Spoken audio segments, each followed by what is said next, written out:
केंद्र सरकार वक्फ बोर्ड में सुधारों के लिए 2 बिल संसद में लाएगी।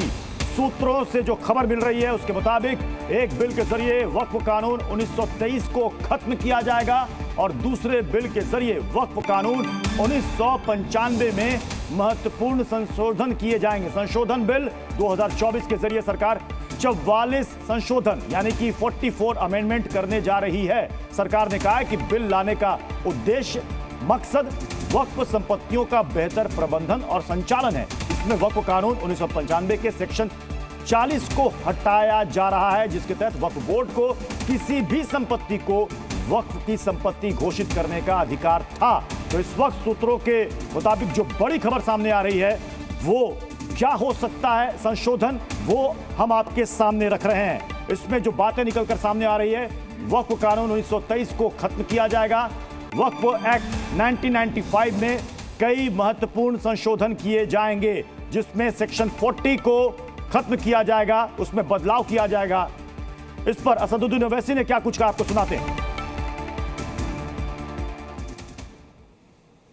मुसलमानों के मस्जिदें हैं, दरगाहें हैं, जहां पर हिंदुत्व की ऑर्गेनाइजेशन आरएसएस बोलते कि नहीं है वो, तो ये अमेंडमेंट्स आने का मकसद एक ही है कि एक तो वक्फ प्रॉपर्टीज को छीन लिया जाए, दूसरा फ्रीडम ऑफ रिलीजन के खिलाफ काम कर रहे हैं, और डिस्प्यूट अगर है तो जुडिशरी डिसाइड करेगा, एग्जीक्यूटिव कैसा करेगा।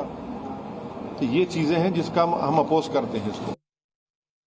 अभी गवर्नमेंट क्या इसमें अमेंडमेंट लाने जा रही है इस बात को तो इल्म नहीं है, लेकिन जाहिर सी बात है हम नहीं समझते कि इसमें किसी किस्म के कोई अमेंडमेंट की ज़रूरत थी। ऑलरेडी वक्फ बोर्ड्स पूरे मुल्क में अपना काम कर रहे हैं और ये properties as per Islamic law लोगों ने वक्फ की हुई हैं, तो लिहाजा जिस मकसद के लिए प्रॉपर्टीज़ वक्फ की गई हैं उसी मकसद के लिए ही इस्तेमाल होनी चाहिए।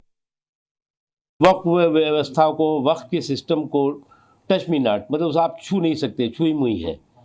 अरे भाई, हर जो समावेशी सुधार है उस पर सांप्रदायिक वार की जो आपकी सनक है वो न तो मुल्क के लिए बेहतर है और न मजहब के लिए बेहतर है। वक्फ का जिक्र संविधान में भी नहीं है, लेकिन है, और इसमें इतना ज्यादा करप्शन है और एक तरह के आप इनको समझ सकते हैं ये मजहबी जमींदार हैं, और जो आम लोगों के लिए और आम मुसलमानों का भी इससे फायदा नहीं हो रहा है। इसका दरअसल किसी का इससे फायदा नहीं हो रहा है सिवाय उन लोगों के जिन्होंने जमीन को हड़प लिया है और वक्फ उसको करार कर दिया गया है।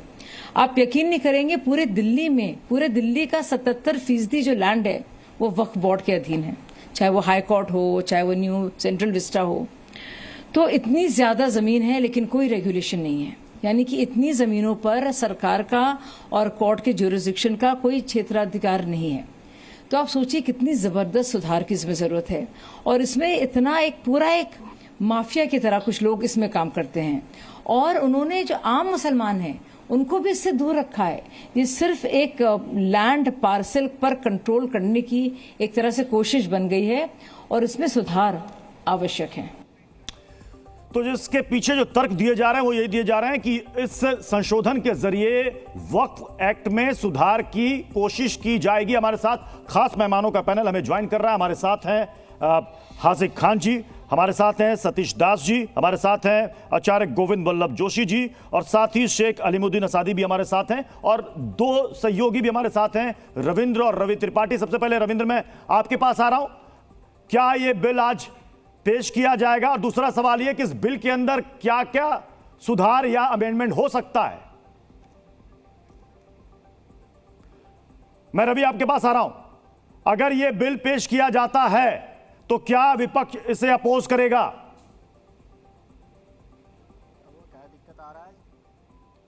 रवि त्रिपाठी, आवाज जा रही है?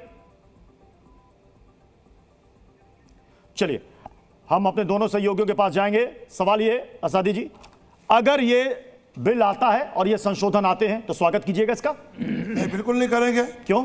इसलिए नहीं करेंगे, बिल जो है हमारा जो वक्फ एक्ट बना हुआ है 1923 की बात करते हैं। हाँ। मैं 1998 की बात करता हूँ, 1993 की बात करता हूँ। हाँ। अब जो अमेंडमेंट नया हुआ है, हाँ। हमारे साथ धोखाधड़ी के सिवा कोई भी हुकूमत रही हो, क्या धोखाधड़ी? कोई भी हुकूमत रही हो, हमें लाचार कर दिया, हमें मजबूर कर दिया अपनी 9.4 लाख एकड़ जमीन आपके पास, सारा लाचार कर रहे हैं खुद को। अरे कहाँ है भाई, दे दीजिए ना हमको।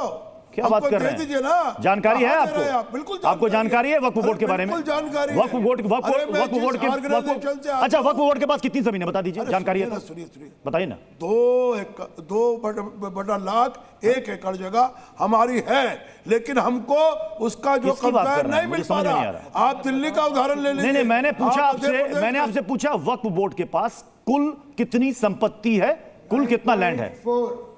हाँ, इनको पता नहीं है, आसादी जी को पता नहीं है। अरे मैं बता रहा हूँ आपको। हाँ तो बताइए ना। तो बता तो रहा हूँ मैं। बताइए ना हुजूर। बताइए। हाँ। 1900 मैंने पूछा, हम बता रहे हैं इमली। अरे मैं बता रहा हूँ ना, सुनने की तो क्षमता रखे ना। आप कितनी भूमि है? अरे भूमि तो हमारी पूरी, अभी बता रही थी शाह जेल में लफाजी कर रही थी यहाँ बैठी हुई कि इतनी जगह। अरे भाई हमको दे दो ना। चले, मैं अपने सहयोगियों का रुख करता हूं, तब तक आप गूगल कर लीजिएगा, पता कर लीजिएगा, नहीं तो मैं बता दूंगा, स्क्रीन पर भी चल रहा है, उसको देख करके आप बता दीजिएगा। मैं रविंद्र आपके पास आ रहा हूं। रविंद्र, क्या ये बिल आज पेश हो सकता है और इस बिल के अंदर क्या क्या संशोधन हो सकते हैं?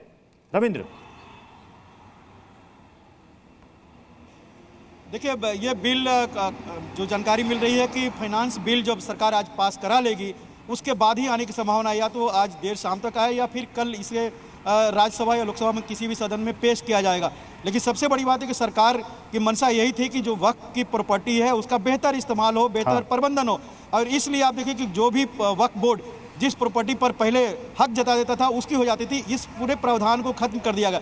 यही नहीं, इसमें जो ट्रिब्यूनल बनाया गया उसमें डिस्ट्रिक्ट जज के लेवल का आदमी को रखा गया है और इमिनेंट पर्सनालिटी को, और 90 दिन का दिया गया हाई कोर्ट के पास जाने के लिए। पहले हाई कोर्ट के पास नहीं जा सकता था। इसी तरह वक्फ बोर्ड का जो काउंसिल बना है उसमें 2 महिलाओं को भी रखा गया है जो महिलाएं पहले नहीं थी। तो कहीं ना कहीं इसमें सुधार लाने की पूरी गुंजाइश कही गई। और एक बात और है, 1995 का जो कानून था 2013 में उसमें संशोधन किया गया था, और सिफारिश किसकी थी? सच्चर कमीशन की। यानी सच्चर कमीशन को भी लगता था कि 1995 का जो बिल है वक्फ कानून का वो सही नहीं है, उसमें संशोधन होना जरूरी है। जी ठीक है रविंद्र, मैं आपके पास आऊंगा। रवि भी हमारे साथ जुड़े हुए। रवि, अब सवाल यह है कि अगर यह बिल आता है तो क्या विपक्ष अपोज करेगा? बिल्कुल बिल्कुल। देखिए, अभी तक जो जानकारी मिल रही है उसके हिसाब से विपक्ष विरोध करेगा। विपक्ष के जिन नेताओं से बात हो रही है उनका कहना है कि सरकार जानबूझकर ये बिल ला रही है, पोलराइज करना चाहती है, मतदाताओं को पोलराइज करने का उनका मकसद है, और साथ साथ एक टेस्टिंग भी है। देखिए, सरकार के लिए अगर नई सरकार की बात करें 2024 के मैंडेट के बाद, तो एक टेस्टिंग भी है कि इस तरह के बिल, देखिए आपने ट्रिपल तलाक बिल देखे, 370 देखा 2019 के बाद, 2024 के बाद जो इंपॉर्टेंट बिल है जिसको लेकर कहीं ना कहीं बवाल हो सकता है, जिसको लेकर कहीं कहीं डिवीजन हो सकता है, और नीतीश कुमार की क्या राय है, चंद्रबाबू नायडू की क्या राय है इस बिल को लेकर, ये भी अभी सामने नहीं आ रहा है। तो कुल मिला के गठबंधन के जो सहयोगी हैं एनडीए के, उनकी राय भी जाननी जरूरी है, वो किस तरह से आते हैं, और बाकी विपक्ष कैसे एकजुट होता है ये देखने वाली बात हो। लेकिन विपक्ष ये जानबूझ कह रहा है कि सरकार जानबूझकर ये बिल ला रही है, एक तो टेस्ट करना चाहती है अपने आप को, और दूसरा ये है कि कहीं ना कहीं सरकार डिवीजन पैदा करना चाहती है, मतदाताओं को तोड़ना चाहती है, इस लिहाज से ये बिल लाया जा रहा है, ये विपक्ष कह रहा है। ठीक है गोविंद वल्लभ जी, क्या जो बात यहां पर आसादी जी ने कहा कि हम बिल्कुल वेलकम नहीं करेंगे, यह मुसलमानों के खिलाफ है? देखो, मैं संशोधन की बात है, सुधार की बात की जा रही है। प्रत्युष जी, मैं बहुत बड़ी गंभीरता से, बड़ी स्पष्टतया बोलूंगा। पता नहीं मौलाना जी को क्यों कष्ट हो रहा है। हम हर जगह मजहब और धर्म की दृष्टि से क्यों दिखते हैं किसी सुधार कानून को? भाई, अब भारतवर्ष या हिंदुस्तान हमारा राष्ट्र है, इसके अंदर किसी संपत्ति का राष्ट्रीयकरण की, इंदिरा जी ने बैंकों का राष्ट्रीयकरण किया था और सारे खड़े हो जाए, नहीं जी हम राष्ट्रीयकरण नहीं हो रहा है, नहीं बात का राष्ट्रीयकरण नहीं हो रहा है, राष्ट्रीयकरण नहीं, कुछ अमेंडमेंट किया जा रहा है, अमेंडमेंट ही है, होना चाहिए। देखिए, स्वतंत्र भारत में भूमि संपत्ति किसी एक वर्ग विशेष या धर्म विशेष के पास, हमारे पास लैंड सीलिंग एक्ट आता था और भूमि सुधार कानून आए थे। इसी प्रकार से अगर इसमें व्यक्तिगत रूप से, जैसे अभी चैनल से बोल भी रहे थे आपके सहयोगी, व्यक्तिगत न मौलाना जी को कष्ट है, न मुझे कष्ट है, न दूसरे को कष्ट है, जो इसके अंदर हाजी खान जी किसी को कोई कष्ट नहीं है तो फिर विवाद क्यों है? माफिया हाजी खान जी, अगर किसी को कोई कष्ट नहीं अमेंडमेंट से तो फिर विवाद क्यों है? हाजी खान जी, माफिया लोग जो बैठे हुए हैं इसलिए उनको कष्ट हो रहा है। हाजी खान जी, देखिए प्रत्युष जी, बात यह है कि सरकार जो भी होती है वो बिल लाती है। पिछली सरकारें लाई थी बिल, वो देश के मुसलमानों की फलाह बहबूद के लिए लाई थी। लेकिन भारतीय जनता पार्टी की सरकार जिस दिन से आई है, इनका एक मिशन है कि मुसलमानों की संपत्ति, मुसलमानों को तकलीफ कैसे पहुंचाई जाए, मस्जिदें तोड़ देना। मैं कह रहा हूँ ये जब तक जितने बिल आए हैं, उन्होंने धारा 370 ख़त्म की।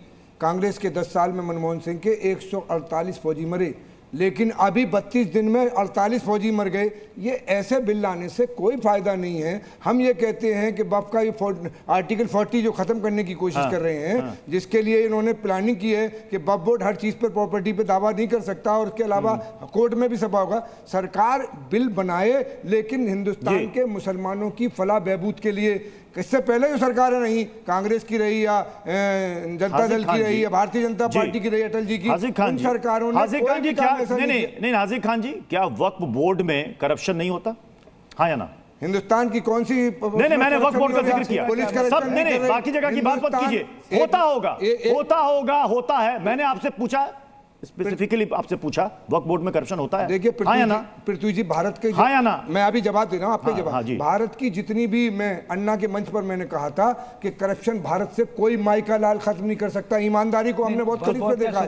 हमारे पिताजी कोई माई का लाल खत्म नहीं कर सकता, लेकिन अगर कोई सुधार की बात करता है, तो उसके हाथ को आप मरोड़ दीजिए, पीछे कर दीजिए आप। क्यों ऐसा? आप कहते हैं कोई माई का लाल करप्शन खत्म नहीं कर सकता, तो अगर कोई भी सरकार हो, अगर कोशिश होती है तो आप हाथ क्यों मरोड़ते हैं? रिश्वत जो न लेगा सदा बदहाल रहेगा, खाएगा चने उम्र भर कंगाल रहेगा। बस चोर किया तो अगर यही बात हो गई कि हम मान कर बैठ गए, करप्शन समझौता कर लिया, हमने तो मान लिया। देखिए निश्चित तौर पे देखिए, भ्रष्टाचार को अपना अभिन्न अंग मानने की मानसिकता सबसे बड़ी गलत मानसिकता है। उसके बाद जो संस्थाएं अपने लक्ष्य से दूर हो जाती हैं, जिस संस्था का निर्माण शायद क्या कहते हैं गरीब मुसलमानों तक उनकी भूमि देने का था, उसके बाद एक वर्ग विशेष की प्रसन्नता के लिए उसके अंदर कई बदलाव लेके आए, तब उसके में किसी की चर्चा नहीं हुई। अब तो जानकारी आम बार तक ये पहुंच रही है। सर उसमें मानवता थी, इंसानियत थी, देश के लोगों के लिए। अरे सर मेरी बात सुनिए, मुसलमानों मेरी बात सुनिए। कुछ लोगों ने कुछ सीमित लोगों ने उस पर कब्जा करके अपनी जो है ना संपत्ति को बढ़ाया, अपनी चीजों को बढ़ाया। आम मुसलमान को तो दूर कर दिया आप लोगों ने। आम मुसलमानों के इससे कोई कार्य नहीं किया। आप जाके देखिए, मैं कह सकता हूं कि ऐसी व्यवस्था की जहां पे आप लोग उसका उपयोग गलत चीजों के लिए कर रहे हैं। बिल्कुल ही कोई कानून क्यों नहीं बनाया, मुझे बताइए। एक समान एक असादी साहब ये बताइए ना, कई धर्मगुरु भी इसका स्वागत कर रहे हैं और वो मानते हैं कि बहुत करप्शन है वक्फ बोर्ड में और इसमें सुधार की गुंजाइश पहले से थी, और अगर हो रही तो बहुत अच्छी बात है। समर्थन करेगा उस बात का।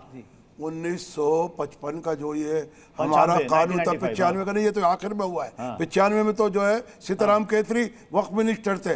हमारी बदकिस्मती रही है, हमारा मिनिस्टर एक गैर मुस्लिम होता है, जबकि मुसलमान होना चाहिए। वक्फ का जो मिनिस्टर है, वक्फ का मंत्रालय जो है वो मुसलमान के पास होना चाहिए। दूसरी बात, हमारे तो हाथ काट दिए गए जब 1995 में वक्फ अमेंडमेंट हुआ। वक्फ बोर्ड में सारे मेंबरान जो है वो मुस्लिम होते हैं। हाजी मैं बता रहा हूँ ना, वो नॉमिनेट होते हैं। अरे नॉमिनेट होते हैं, हुकूमत उसको, आपको मालूम नहीं है, हुकूमत उसको नामजद करती है। अगर क्या कहते हैं अमरनाथ बोर्ड का जो चेयरमैन गवर्नर अगर कोई मुस्लिम है उसको भी हम लोग मानते हैं। हमें बोर्ड के मुस्लिम गवर्नर को भी हम लोग मानते हैं। आप तो ये गलत बात जो है, हुकूमत का दखल नहीं चाहिए वक्फ बोर्ड में। ठीक है, चलिए तो मतलब असादी जी इसका स्वागत नहीं कर रहे। बहरहाल बहुत बहुत शुक्रिया आप सभी मेहमानों का हमारे साथ जुड़ने के लिए।